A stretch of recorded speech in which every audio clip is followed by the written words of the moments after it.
Over the past 10 to 15 years, Alabama has been considered wide receiver university. From Julio Jones to Jerry Jeudy, Jalen Waddle, Devonta Smith, and Jamison Williams, just to name a few, they were churning out first-round picks at the wide receiver position like it was nothing. And while Alabama's reign as wide receiver U was unquestioned for years, the tide has finally shifted in recent seasons, as LSU began to challenge for that title with stars like Justin Jefferson and Jamar Chase. One program has definitively taken the lead in producing elite NFL-ready wide receivers: Ohio State.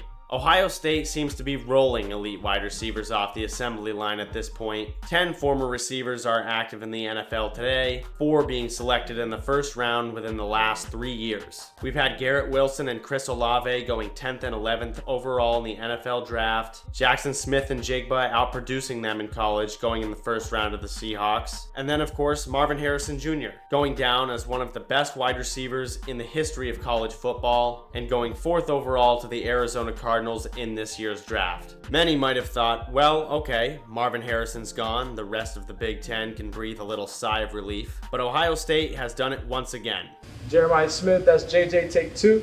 Enter Jeremiah Smith, 18-year-old freshman Jeremiah Smith, the Chaminade Madonna prep product, rated as the #1 overall prospect in the class of 2024, and is the second highest rated recruit to commit to the Buckeyes in the modern recruiting era behind quarterback Quinn Ewers. And after just his second game in his college career, people are already labeling Smith as the best wide receiver in the country, mentioning him in the Heisman conversation, and saying he's not only as good as Marvin Harrison Jr., but perhaps even better. And he's only 18 years old. This is generational talk. And what makes it even crazier is the fact that Ohio State already had a consensus top 3 wide receiver in the country in Emeka Egbuka. But the freshman Smith has been making waves all offseason in ways no other player has in Ohio State's storied history, both in the weight room and on the practice fields. Crudely filmed practice sessions on cell phones set social media on fire during the offseason with his jaw-dropping catches against defensive backs that are already part of arguably the best defense in the country. And in just a few short months, Smith became the first freshman in history to earn an Iron Buckeye designation in the weight room,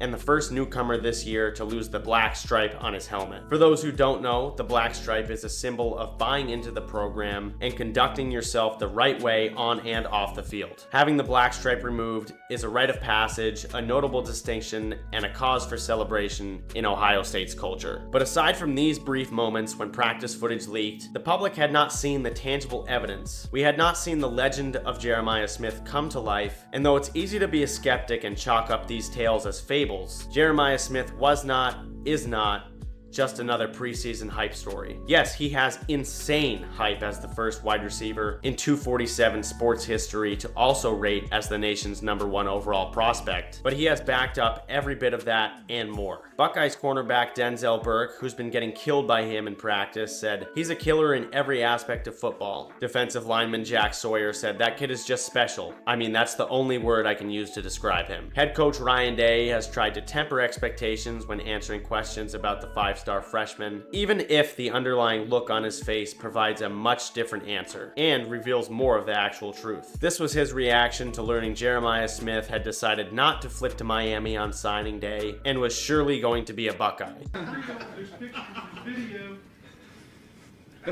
This past April, Ohio State fans caught their first glimpse at what was possible. His quick cuts, precise route running, and one-handed catches against Ohio State's elite secondary in the spring game left the entire state of Ohio salivating. Hearing praise at face value is one thing. Hearing the superlatives expressed by Ohio State coaches and players, none of which are any stranger to witnessing future elite NFL receivers, paints a very different picture. Urban Meyer's longtime right-hand man, Mark Pantoni, now Ryan Day, general manager, labeled Smith as good of a first-year player as he has ever seen. Jeremiah Smith is a generational talent out of South Florida, where he played against some of the nation's best players, going on to win not 1, not 2, but 3 state championships at Chaminade Madonna, where he caught 88 passes for 1,376 yards and 19 touchdowns in his final season. And when watching him, it's easy to assume he's a sub 6-foot receiver because he moves like a small, twitchy wideout in the same vein as Tyreek Hill, but Jeremiah Smith is a big receiver at 6'3" and 215 pounds. And this past summer, he was clocked at over 23 miles per hour on Ohio State's practice field. He's literally what an offensive coordinator would make if they were designing a wide receiver in a laboratory. Sly Johnson, who is arguably the top wide receiver trainer in the entire country, said about Smith, "He runs routes like Elijah Moore. He's fast like Hollywood Brown. He attacks the ball like Calvin Ridley. He has the same mannerisms as Amari Cooper, but he has a lot more dog in him than Amari Cooper." But even the most elite recruits don't often explode as superstars immediately upon walking onto campus in their freshman year, especially not wide receivers. Hype is one thing, but living up to it is another. With all the accolades and comparisons, the big question was whether Jeremiah Smith could translate his potential into performance on the field, now to be the first receiver off the board. But the more fun question to ask is regarding being Johnny Manziel in 2012, and then Jameis Winston the very next year in 2013. But the obvious: Tim Brown in 1987, Desmond Howard in 1991, and then it took all the way until 2020 for Devonta Smith to win it, most recently at Alabama started.